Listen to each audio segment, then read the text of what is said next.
দাজ্জালের নাম তো আপনারা শুনেছেন, ভয়ঙ্কর ডেঞ্জারাস একটা ক্যারেক্টার। পৃথিবীর শুরু থেকে শেষ পর্যন্ত এর চেয়ে বড় ফিতনা আসেনি, আসবেও না। দাজ্জালের ফিতনা, সে তার এক চোখ থাকবে, আরেক চোখ এরকম বন্ধ থাকবে, এখানে লেখা থাকবে কাফারা। কোনোভাবেই তাকে দমানো যাবে না, হত্যা করা যাবে না। আল্লাহ নবী ঈসা আলাইহিস সালাম তাকে হত্যা করবেন। তো যে ব্যক্তি সূরা কাহাফ তেলাওয়াত করবে, সূরা কাহাফের প্রথম 10 আয়াত বিশেষ করে মুখস্থ রাখবে, আল্লাহ তাআলা উসিমা মিন ফিতনাতিদ দাজ্জাল, দাজ্জালের ফিতনা থেকে তাকে বাঁচাবেন। তা আমরা দাজ্জালের ফিতনা থেকে বাঁচতে চাই কি চাই না? আমরা যেন সূরা কাহাফের প্রথম 10 আয়াত মুখস্থ করি, সূরা কাহাফ যেন জুমার দিন আমরা তেলাওয়াত করি। So now the question arises, what is the relationship of Suratul Kahf with Dajjal? দাজ্জালের সাথে সূরা কাহাফের রিলেশনটার কারণ কি?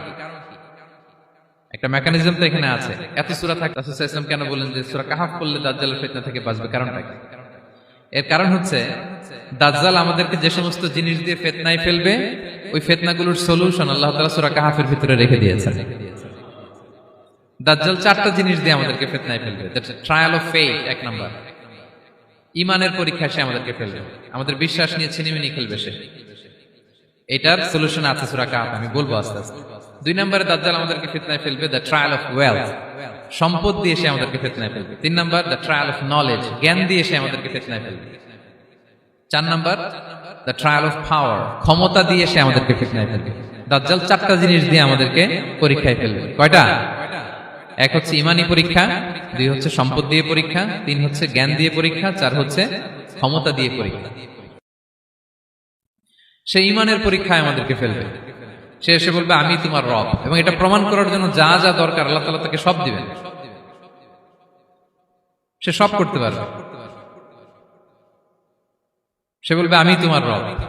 যদি বিশ্বাস না হয়, তোমার বাবাকে যদি জীবিত করে বিশ্বাস করবে, অনেকে বলবে হ্যাঁ আমার আব্বাকে জীবিত করে দেখান, তো তার বাবাকে ঠিকই সে জীবিত করে ফেলবে। আসলে শয়তান তার বাবার সূরত নিয়ে সামনে দাঁড়াবে, আরে তাই তো, এটাই তো আমার বাবা, এটাই তো আমার দাদা।